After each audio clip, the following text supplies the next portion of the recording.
예, 할렐루야. 우리 귀한 찬양 감사합니다. 우리 옆에 있는 분하고 함께 인사하실 때에 요즘은 또 뭐니 해도 또 건강 아니겠습니까? 우리 인사하실 때에 건강합시다 하면서 우리 인사하시겠습니다. 네, 건강합시다. 꼭 요즘은 악수 안 해도 돼요. 인사만 하셔도 될 것 같습니다.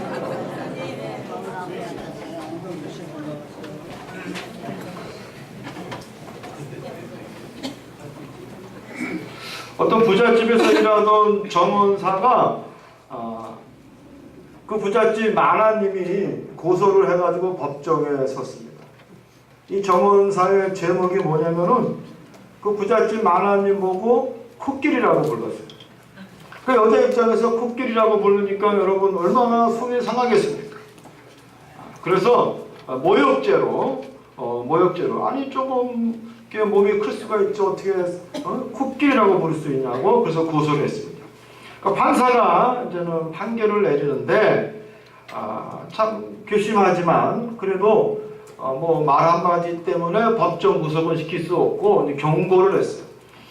앞으로 한 번만 더 마나님 보고 코끼리라고 그랬다가는 바로 교도소로 직행할 것이다.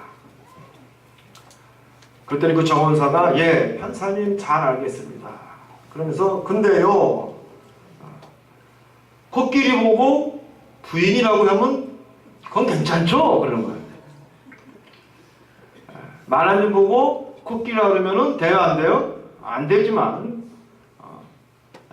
코끼리 보고 부인이라고 그러면은 괜찮지요. 그랬더니 판사가 그건 물론 괜찮다라고 허락을 해줬습니다. 그랬더니 그 정원사가 그 부인한테 부인 이제 가시지요 라고 말을 했답니다.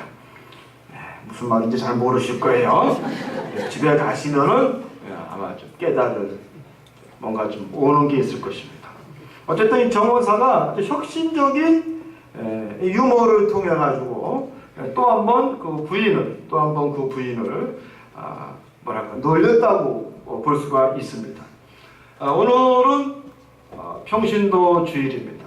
평신도 주일에 2015년 평신도 주일의 주제가 뭐냐면 오늘의 혁신, 내일의 희망입니다.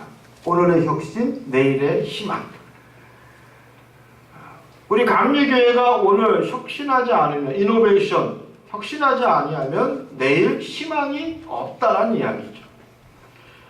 요즘 이노베이션이라고 하는 말을 많이 쓰죠. 혁신이라고 하는 말을 많이 씁니다. 이노베이션이라고 말은 묵은 풍속 혹은 습관, 조직 따위를 완전히 바꾸는 것을 이노베이션이라고 말하고 있습니다. 제가 한번 찾아보니까요. 여러분 요즘 전 세계에서 가장 혁신적인 기업이 어딘지 아십니까? 가장 혁신적인 기업. 저는 구글이나 뭐 애플이나 뭐 삼성 그런 건 줄 알았어요. 그랬더니 요즘 전 세계적으로 가장 혁신적인 기업은 월바이 파커라고 하는 온라인 안경테 회사입니다. 안경테 회사. 왜 그런 거 했더니 펜실베니아 대학에서 그 MBA 코스 4명의 친구들이 어느 날 보니까 자기 그 강의실에 한 친구가 눈이 나빠서 안경을 써야 되는데 돈이 없어서 안경을 못 쓰는 거예요. 그래서 한 학기 내내 눈이 찌푸리면서 강의를 듣는 것을 보고 야, 이거 문제가 있구나. 왜냐면요, 여러분 안경테가 의외로 비쌉니다. 비싸요. 여러분이 여기 뭐 세로나 안경, 뭐 눈이 훤한 안경집 다 가면은 뭐 3만 원, 5만 원 써 있잖아요, 안경테. 근데 막상 가면은 여러분 20만 원, 30만 원짜리 쓰고 나오게 돼 있어요. 저는 미국에 있을 때에 안경테가 보통 300불에서 500불입니다. 굉장히 비싸요. 그래서 야, 이거 30만 원, 50만 원짜리 안경테 하려고 하면은 여간 부담이 되는 게 아니에요. 그리고 또 잘 잊어버리잖아요. 혹은 깔고 앉고 부러지고. 그러면 대형 사고 치는 거죠. 근데 왜 이렇게 전 세계적으로 안경값이 안경테가 비싼 거 했더니 저도 몰랐어요.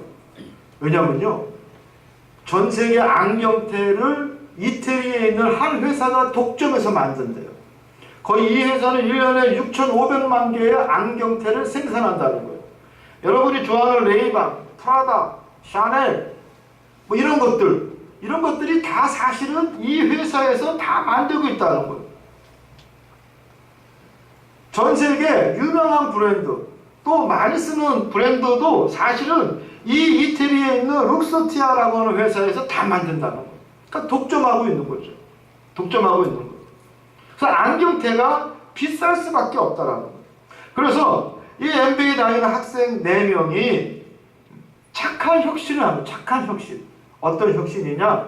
중국에다가 직접 공장을 만들어서 중간 유통 과정을 거치지 아니하고 바로 온라인 인터넷에서 99불, 그러니까 10만원 미만으로 안경을 팔기 시작했다는 거예요. 대히트예요. 네, 한꺼번에 5개까지 주문할 수 있어. 하나인데. 그러면 5개 중에서 자기가 5일 동안 써보고 마음에 드는 것만 사고 나머지 4개는 우체통에다 집어넣으면 되는 거예요. 그랬더니 이태리 그 루스티카라고 하는 회사에서 일하던 디자이너들도 대거 이쪽으로 옮기면서 여러분 지금 우린 잘 알지 못하지만 아주 세계적으로 혁신적 기업이 바로 이 월바이 파커라고 하는 회사라고 합니다. 혁신하지 않으면 살아날 수 없다라는 거예요. 우리 대한민국에서도 저는 가장 이 혁신적인 정치가는 저는 박정희 대통령이라고 생각을 해요. 여러분 사실 새마을운동도 뭐예요? 혁신운동이거든요.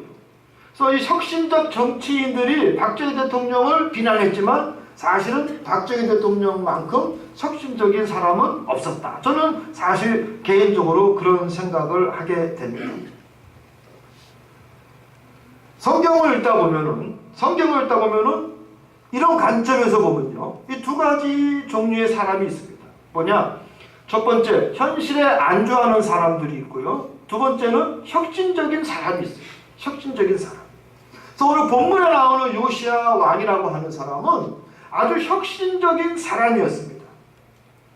특별히 이 요시야 왕은 거룩한 혁신을 통해서 나라를 바로 세운 사람입니다. 왜 요시야 왕이 혁신적 왕이 되었느냐? 여러분 이것을 우리가 따지려면요, 이스라엘 역사를 알아야 돼요. 우리가 간단하게 이 시간 이스라엘 역사를 한번 돌이켜보면요, 여러분 그러니까 사울 왕과 다윗 왕, 다윗이 왕이 됐을 때가 BC 1010년이에요. 그리고 다윗의 아들이 누구예요? 다시 솔로몬. 근데 솔로몬 이후에 나라가 북이스라엘과 남유다로 갈라졌는데, 분열됐는데 그 분열의 이유가 무엇이냐? 그것은요, 솔로몬 왕이 혁신이 없었다라는 거예요. 솔로몬 왕이 젊었을 때는 아주 각광받는 왕이었습니다. 촉망받는 사람이었단 말이죠. 하나님이 기뻐하시는. 그래서 그의 별칭이 있었어요. 뭐의 왕? 지혜의 왕이었다. 하나님이 정말로 그가 구하지 않은 것까지도 쏟아봐 주실 만큼 하나님 마음에 합당한 사람이었어요. 그러나 그런 나이가 들면서 점점 현실에 안주하는 사람이 됩니다. 혁신하지 못하고. 그래서 성경에 보면은요, 솔로몬 왕의 궁녀가 몇 명? 700명, 후궁이 300명이라고 그랬어요. 여러분 이 말은 무슨 뜻입니까? 말년에 솔로몬이 타락했다라는 거예요. 궁녀가 700이요, 후궁이 300이란 말은요, 이제 그의 마음과 그의 정신은 온전하지 못했다라는 것입니다. 이제 이방 여인들이, 그 여인들이 솔로몬의 마음을 조종하기 시작했어요. 그래서 거룩한 예루살렘 그 왕궁 안에는 아스타롯 여신을 비롯해서 암몬의 밀곰과 모압의 가증한 그모스 신을 섬기는 성전이 설립이 되고, 이방 여인들과 솔로몬은 하나님이 아닌 그 이방 우상 신들에게 절하기 시작하고,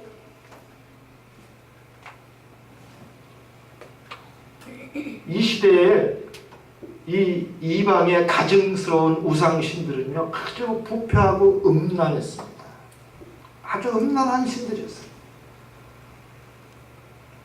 그 솔로몬과 온 백성들이 거기에 빠져들기 시작했다라는 거예요. 하나님은 이미 그를 떠나게 됩니다. 그를 떠나게 됩니다.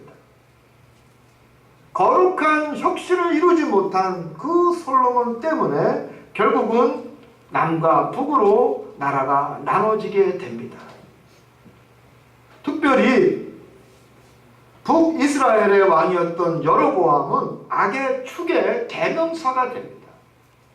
얼마나 불명예스러워요. 여로보암 그러면 가장 악한 왕 중에 하나라는 거예요.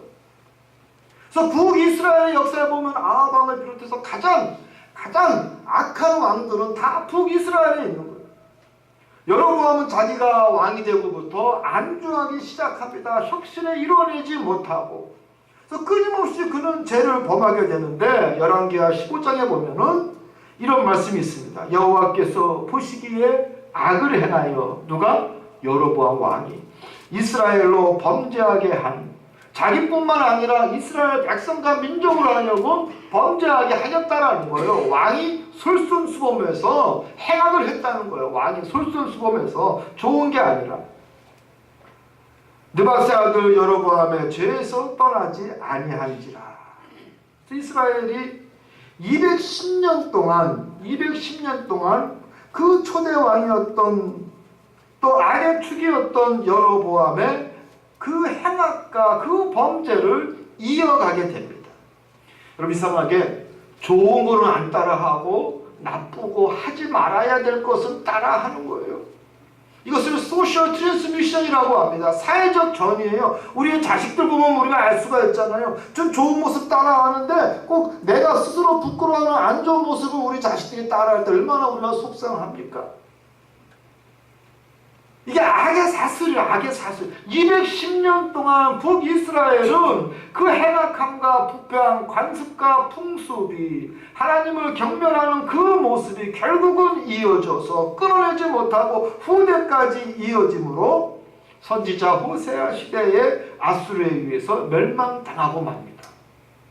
남유다 역시 이런 시대적 상황에 휩쓸리면서 휘청거릴 때, 여러분, 남유다라고 해서 사실은 예외가 아니었어요. 북이스라엘이 훔청거리고 말이죠. 부패하고 음란하고 우상 숭배할 때 남유다도 마찬가지였습니다. 바로 그때 해성처럼 나타난 인물이 오늘 본문 말씀에 나오는 요시야 왕이었어요. 그래서 그는 8살 때 왕이 되어서 31년 동안 나라를 다스리는 사람이었습니다. 근데 요시야는 열왕기하 22장 2절에 보면은 그를 어떻게 성경에서는 정의하고 있느냐, 이렇게 정의하고 있습니다.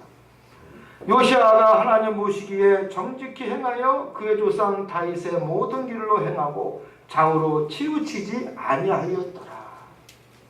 또 북이스라엘의 위기에 휘청거렸던 위기의 나라에 그도 온전한 제대로 된 정직한 지도자가 바로 섰다라는 것입니다. 근데 요시야 왕이 종교개혁을 하게 된 계기가 있죠. 뭐냐면은 그 예루살렘 성전을 수리를 하는데 어느 날 그 벽을 수리하다가 벽 안에서 무엇이 나왔느냐? 율법책이 나온 거예요. 율법책이. 몇백 년 동안 있었던 그 율법책이 그 안에서 나온 거예요. 그래서 그 hil기야를 비롯한 제사장들과 왕은, 야, 이것은 분명히 하나님의 뜻과 섭리가 있어서 우리에게 새롭게 말씀을 주시는구나 하면서 그 말씀, 그 율법책을 이 요시야 왕은 정말 마음을 다해서 열심히 읽고 듣고 깨닫게 됩니다. 그래서 그 말씀을 읽다 보니까, 그리고 그 말씀을 깨우치다 보니까 지금 이 나라 민족의 위기가 어디에서 시작됐느냐? 지금 우리 이 민족의 문제가 어디에서 시작이 됐느냐? 바로 하나님의 말씀. 오늘 내가 말씀을 읽어보니까 이 말씀에서 이 민족이 떠나 있었더라 이거예요. 떠나 있었더라. 그래서 열왕기하 22장 14절에 보면은 요시야 왕의 이런 깨우침이 있습니다. 그것은 이 책에 우리를 위하여 기록된 모든 것을 행하지 아니하였으므로 여호와께서 우리에게 내리신 진노가 크도다. 우리가 우리에게 주신 말씀대로 행하지 아니하였기 때문에 여호와께서 우리에게 내리신 진노가 크도다. 여러분도 말씀 중에 깨달을 수 있는 여러분이 되시기를 주님의 이름으로 축원합니다. 여러분, 우리가 말씀을 그냥 읽는 것이 아니라 말씀을 읽고 보고 또 듣게 되면은 그 말씀을 내가 깨우치고 그 말씀을 통해서 내가 은혜를 받고 내가 어떻게 해야 될지 또 결단할 수 있는 여러분이 되어야 할 줄 믿습니다. 아멘. 여러분, 한쪽 귀를 듣고 한쪽 귀로 흘러가면은 안 되는 거예요. 아니 되면 나이다. 내가 일단 시험해 볼 거예요. 예배 끝나고 점심 식사하실 때 오늘 설교 제목이 뭡니까? 그러면 그거 다 못 맞춰. 하루 왼종일은커녕 일주일은커녕 여기 1층에서 2층 식당 올라갈 때 뭐예요? 미리 다 까먹어. 까먹을 게 따로 있지 왜 그걸 까먹습니까?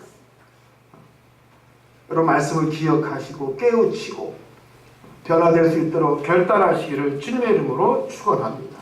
그래서 요시야 왕은 그 말씀을 읽고 맞다 지금 오늘 우리의 위기가 하나님 말씀대로 제대로 살지 못했기 때문에 하나님의 진노가 우리에게 임했구나. 여러분, 많은 분들이 기도하면서 정말로 안타까운 마음으로 깨닫고 또 기도하고 있는 것이 뭐냐면은 우리가 지금 이 사회적으로 우리 메디스 위기가 있지만 여러분, 이것을 우리가 단순한 어떤 병리적인 현상으로만 볼 것이 아니라 여러분, 우리 믿는 사람은 하나님 말씀대로 살지 못했던 우리에게 주시는 하나님의 진노임을 깨달을 줄 알아야 합니다.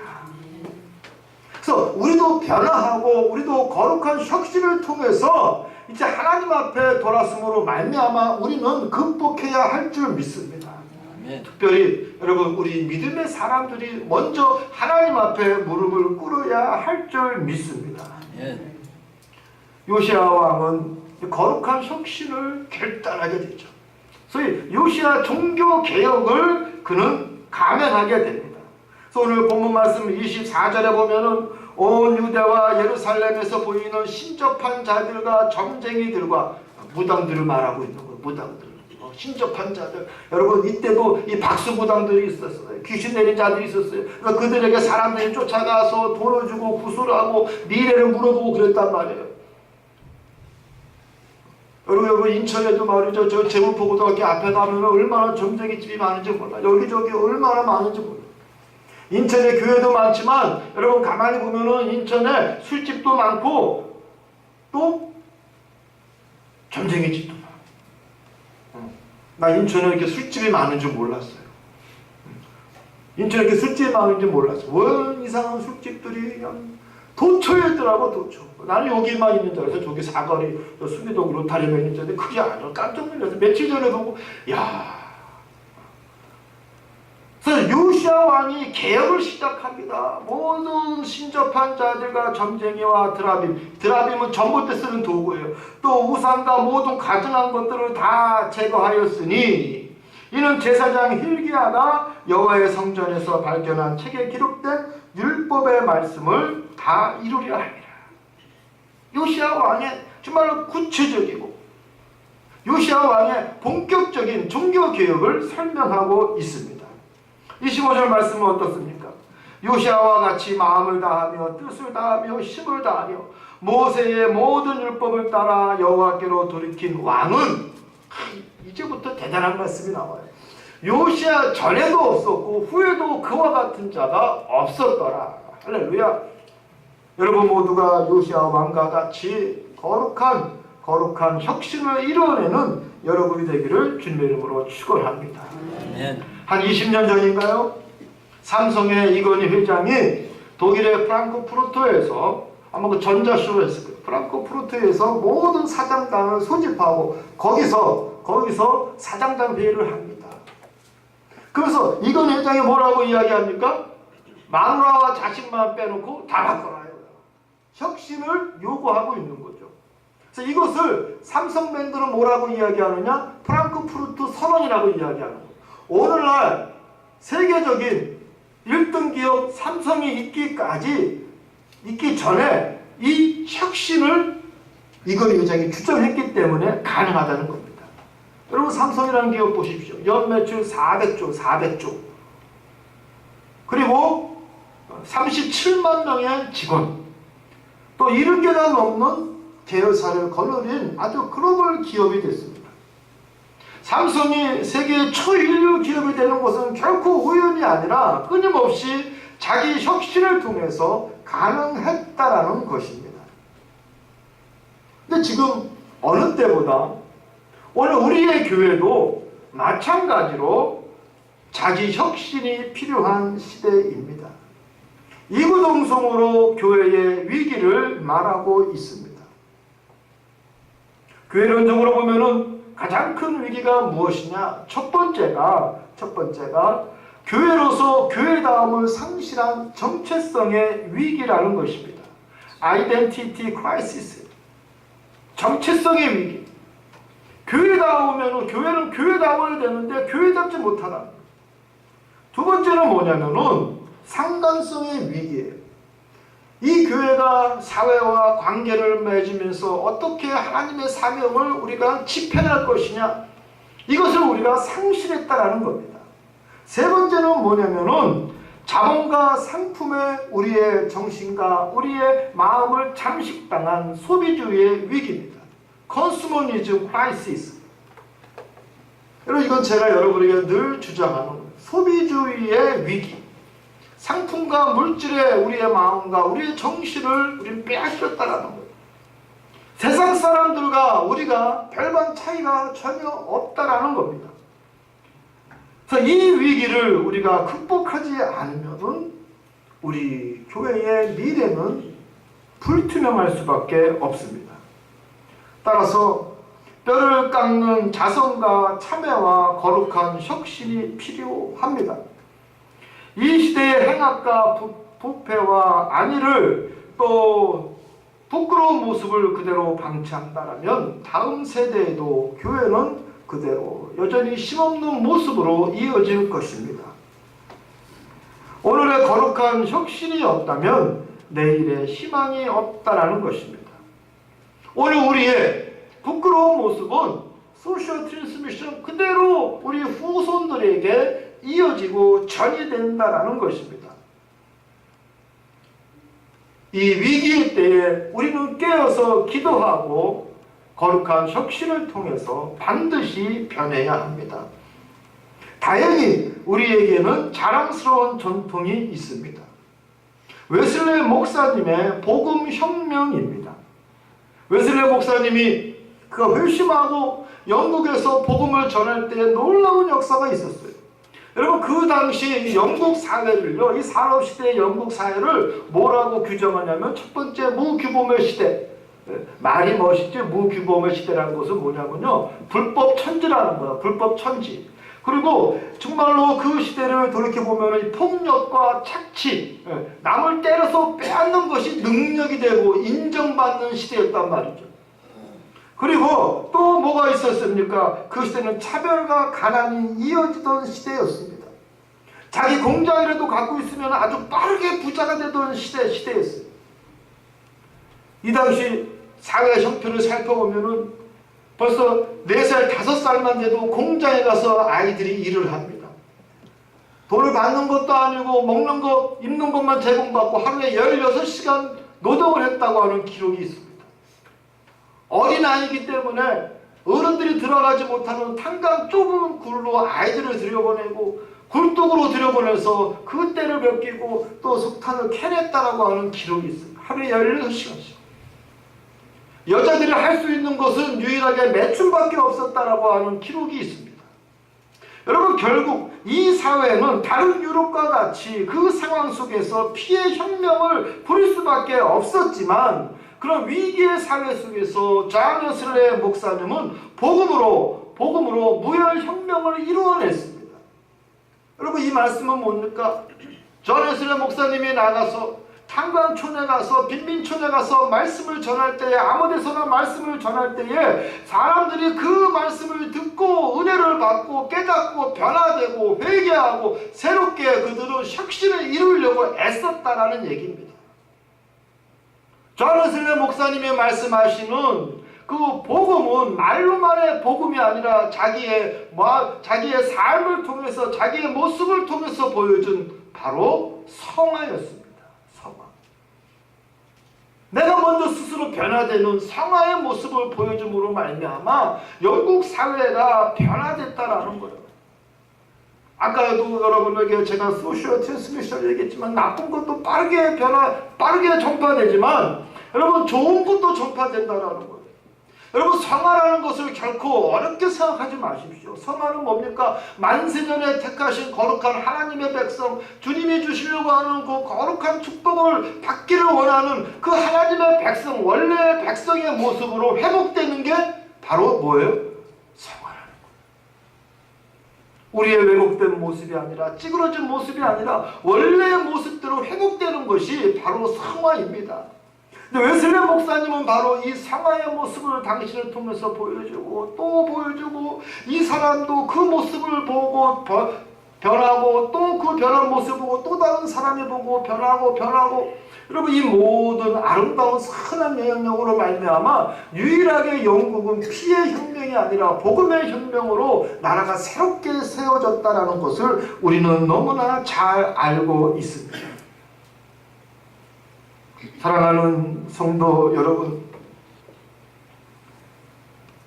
웨슬리 목사님이 우리에게 보여준 것처럼 말로만의 복음이 아니라 내 몸의 성화를 통해서 보여줌으로 말미암아 여러분의 혁신을 이루는, 교회의 혁신을 이루는 여러분과 제가 되기를 간절히 소망합니다. 아멘. 오늘은 평신도 주일입니다. 평신도라는 것은 라이코스라고 합니다. 라이코스. 하나님의 백성, 하나님의 자녀라고 하는 뜻입니다. 오늘 말씀의 기본적인 소스도 평신도 주일을 맞이해서 우리 사랑하는 후배 목사가 글을 썼어요. 제가 그걸 참고로 오늘 말씀을 여러분에게 전하고 있습니다. 우리 김영복 목사님이라고, 제가 미국에 있을 때 같이 클레몬트에서 공부한, 너무나 아파서 죽을 줄 알았는데 살아서 박사학위도 받고 이처럼 좋은 글을 썼어요. 그래서 그 친구도 늘 생각하고 있는 게 뭐냐면은, 어떻게 하면 하나님 앞에 죽을 수밖에 없었던 나를 하나님이 다시 살려주셨는데 내가 어떻게 하나님 앞에 제대로 살까가 그 친구의 고민이었습니다.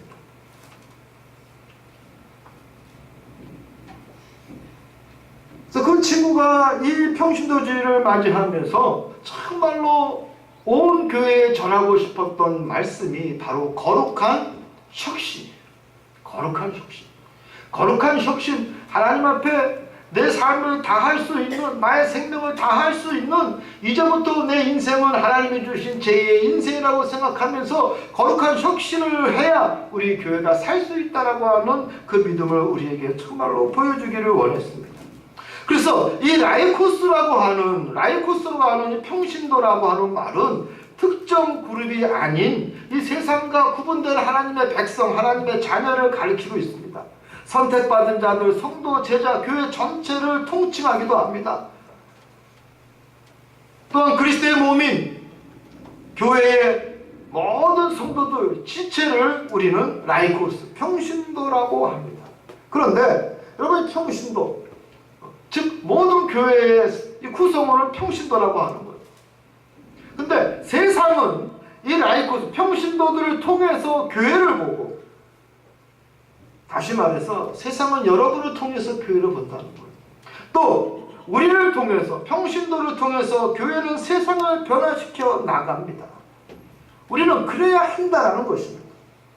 우리는 부끄러움 없이 우리의 모습을 통해서 교회를 보여줘야 되고, 우리는 또 나가서 세상을 변형시켜야 될 책임이 있다는 것입니다. 지금부터 훨씬 더 절박하고 암울했던 일제시대에 우리 감리교회의 선배들은 보다 더 치열하게 자기 혁신을 통해서, 거룩한 혁신을 통해서 나라와 민족과 교회를 변화시켜 나갔다라는 것을 우리는 너무나 잘 알고 있습니다. 최초의 여의사였던 박 에스더, 또 근대 여성의 선구자였던 김알람 박사, 한국 지식인의 성각자였던 윤치호 박사, 그리고 인간 상록수 최용신 전도사님, 또 한국의 잔다크 유관순과 이름이 없었던 수많은 전도 부인들이 바로 그들입니다. 그들의 치열한 거룩한 혁신의 헌신으로 말미암아 여러분 한국 사회가 오늘날 이처럼 부흥하고 성장하고 교회가 존재할 수 있었다라는 것을 우리는 결코 잊어서는 아니 됩니다. 이제 다시 우리 평신도들은 불꽃이 되어서 거룩한 혁신의 주인공이 되어야 합니다. 그래야 우리 한국교회의 미래가 희망이 있습니다. 바로 지금 우리는 요시아와 같이 이 나라 이 민족 또 교회를 위해서 미래를 준비해야 합니다. 우리 모두가 여러분 주체가 되어야 합니다. 우리가 누구를 바라보는 것이 아니라 내가 먼저 나가서 내가 주체가 되어서 이 민족과 이 교회를 혁신해야 합니다. 내가 먼저 솔선수범해야 되고 내가 먼저 원래 모습으로 변화되는 성화에 우리는 참여해야 합니다. 그래야 우리의 자녀들에게 우리 후손들에게 자랑스러운 감리교회를 물려줄 수 있습니다. 우리가 거룩한 혁신을 해야 우리는 우리 자녀들에게 우리 중앙교회를 물려줄 수 있고 건강한 교회를 물려줄 수가 있고 영적인 교회를 물려줄 수가 있습니다. 혹시 현실에 안주하려고 하는 나의 모습을 바라보고 있습니까? 우린 그 모습을 가차없이 책망해야 합니다. 그리고 자기 혁신을 통해서 거룩한 혁신을 통해서 우리 교회가 이 역사 속에서 바르게 쓰임받을 수 있도록 그 힘을 보탤 수 있는 우리 중앙교회 모든 성도 여러분이 되시기를 주님의 이름으로 소망합니다. 아멘. 기도하겠습니다. 할렐루야. 하나님, 우린 무력하고 힘이 없고 현실에 안주하려고 하고 미래를 걱정하지 아니하고 자기 혁신과 또 거룩한 혁신까지도 애써 외면하려고 하는 우리의 모습을 볼 수 있는데 이 시간 참여하게 하시고 평신도주의를 맞이하면서 우리 모두가 주체가 되어서 요시아 왕과 같이 거룩한 혁신을 통해서 우리 한국에 우리 교회가 새로운 희망과 소망이 되게 하여 주시옵소서. 예수님의 이름으로 간절히 기도드리옵나이다. 아멘.